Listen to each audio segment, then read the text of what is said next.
Hi everybody, this is Dane here. I'm here to talk about Part C and D of the unit plan assignment.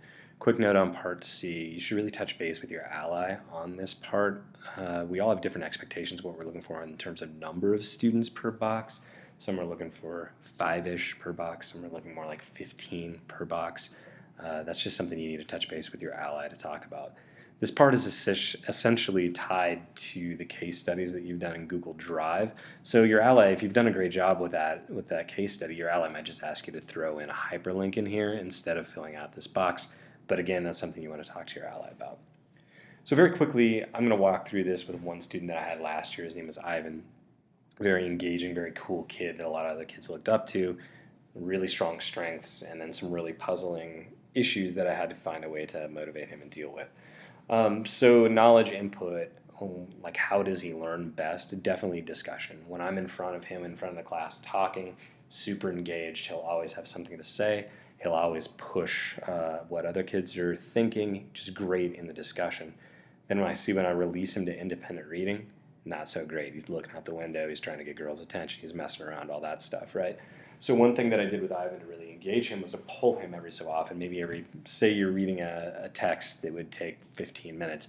Every 5 minutes, I would just make a note to go check in with Ivan, ask him to summarize what he was thinking, maybe ask a couple comprehension questions to make sure he's actually doing the work.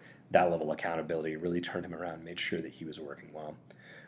In terms of output, really interesting, great oral sharer. He would get in front of a class, give a speech. It was super engaging, funny, really showed deep knowledge.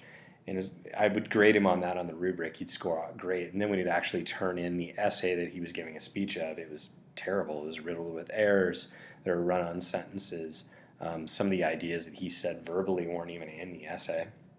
And for him, I think I would maybe reverse the process. Before he would start writing, I would want him to sort of give a speech, talk about what he knows, and then use that sort of as a basis or plan to write the essay. And then I would ask him to read through it one more time, maybe record it on a cell phone or some sort of recording device and listen to what he actually wrote and see where are there gaps, where are there run-ons, where does it sound a little bit funky. In terms of engagement, Ivan's from the Sunnyside neighborhood, which is really gentrifying, and I tried to work in analyzation of the kids surrounding a neighborhood as much as I could, and whenever I did that, he was super engaged, telling me about landmarks that had disappeared through gentrification or parts of his childhood that were no longer there. Super engaged. Then I would get him on more of a formal assignment or test, and there was no engagement. There was nothing about his surroundings, nothing that valued him as a person.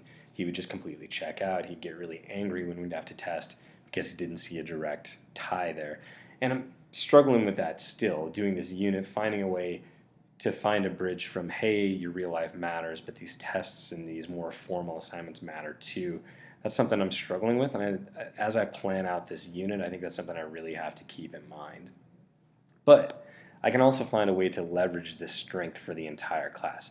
So his neighborhood investment and his leadership in the class really makes him someone that everybody looks to. So if he's engaged in doing great work, the students will do that as well. So I know for this class, Ivan is my leader, I need to engage him. So this unit must have some sort of direct, relevant neighborhood tie that these kids can really hold on to as they move throughout the unit.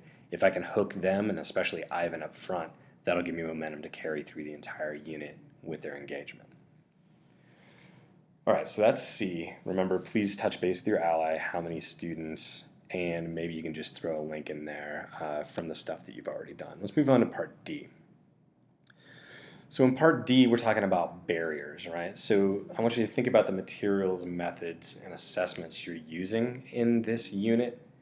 Every single one of those, every material, every method, every assessment has benefits. We wouldn't do it if it didn't have benefits, but it also has barriers. Some kids don't learn that way, don't work that way. And just because it has a barrier doesn't mean you have to ditch it. It just means you have to find some way to kind of supplement or make sure that you're not leaving kids behind. So I'm going to walk through. There's an example here of YouTube. You can read that on your own. I'm going to walk through 3 here. So my material I chose is a textbook. So thinking of textbooks, what are some barriers? Well, they tend to be pretty boring. They tend to not be super relevant in most regards. And sometimes the vocabulary can be a barrier for students. All right, so then my next step is I've got boring, not relevant, and vocabulary. I'm going to put a space between those so I can see that a little bit better. So I'm going to come over here. Okay, boring. Well, that's definitely effective or engagement, right? If kids aren't engaged in it, they're not going to want to learn it. Not relevant, same deal, right? It's the effective network. They're not engaged in the material. Vocabulary, that's probably recognition and representation, right? They are having trouble learning what the topic is because of the vocabulary. All right, so boring. What can I do with that? Well, maybe I could supplement with a video. All right. Instead of just having them read, maybe there's a video out there that can capture that same idea that gives them a little bit of a break, right? Okay, not relevant, kind of the same thing. You can supplement with a video. I could also leverage students in this. I had some students who were excellent at finding text-to-life connections. And maybe I could talk to them about some of the techniques they use to do that, some of the ways that they think about it, so I can take the exemplar thinking of some of my students and try to apply that to the rest of the class to make sure that I'm forcing everybody to make these text-to-life connections.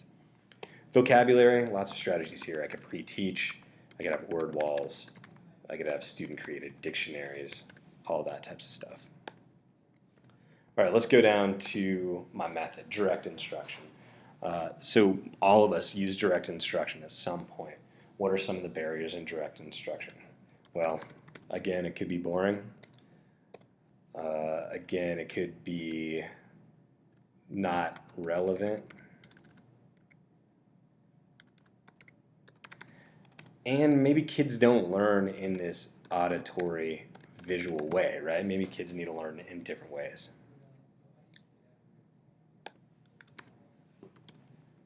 All right, so what can we do to compartmentalize this? So boring, again, that's effective engagement. Not relevant, same deal. Auditory visual, that's probably recognition and representation. Okay, so boring, if you're just talking, what could you do? Maybe you could throw in some brain breaks. Maybe that's a video, maybe that's you stand up and move around a little bit. Maybe that's that you do some sort of cool check for understanding where kids use their hands to do like a rock, paper, scissors and then throw up either a 1, 2, or 3 that correspond with different answers. I'm going to call those fun checks for understandings. Just find some way at some point to break up you just talking to maybe get them moving a little bit or maybe get them thinking in a different way or showing what they know in a slightly different way. Not relevant. Again, what I would do here is leverage students again. I talked about Ivan before. I know what motivates him. If it seems like everybody's checked out and really boring, I would go to these students and say, hey, what do I do when I'm in direct instruction that can really engage you? What do I do in direct instruction that really makes you boring? And listen to them and use some of that in your lesson. So if they aren't auditory and visual learners, you need to get them moving. You could do 4 corners. So maybe you ask a question during your lecture and all the kids who think the answer is number A or letter A goes 1 corner, B, 1 corner, C, D. You can maybe do a gallery walk to share some of your stuff. You could also maybe have some students jigsaw some information, so you're not the sole owner and sharer of all the information. You're engaging students and doing some of the learning and then the sharing with you as well. All right, now I'm going to move on to assessment, interim assessments. I taught at Strive. We had 6 RAP tests that you could not change, you could not deviate from. If you wanted to accommodate, it would be really difficult to do that. So what are some of the barriers with interim assessments? They're long, they're boring, they're hard, they're high stakes, right? So what are some of the things that you can do as a teacher to accommodate for this stuff? These would mostly be the expressions, so the strategic actions expressions. I'm just going to go SAE for these because we're talking about assessment, right?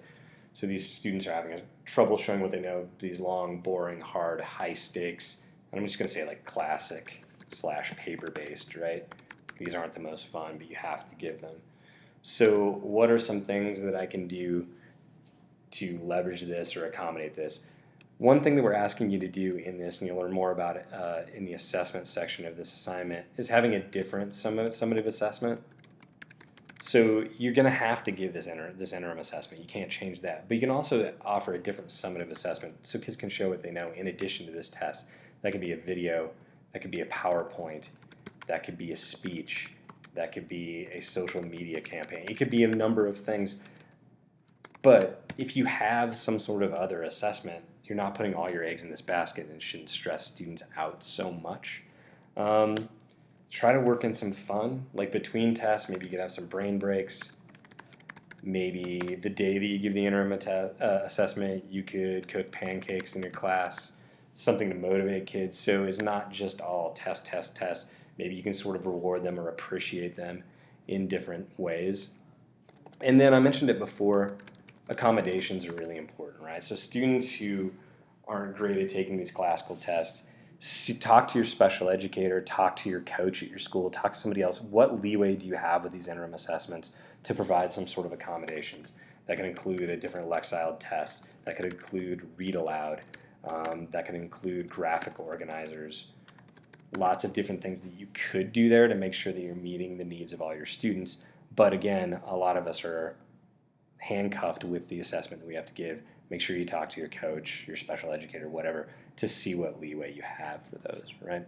So if I were doing this, I'd list a bunch more. I had one-to-one laptops at Strive. That has certain barriers, certain good points to it as well. Maybe I use a smart board, maybe I use a projector, right? There's lots of different ways I could do this. Maybe I use group work, maybe I use discussion, maybe I use story-based curriculum. Whatever it may be, all of those have good things, but you're really teasing out the barriers and thinking up front ahead when you're planning this unit, what can I do to make sure that these barriers don't get in the way of student learning? All right, so that's C and D. Again, if you have any questions, reach out to your ally. Thanks.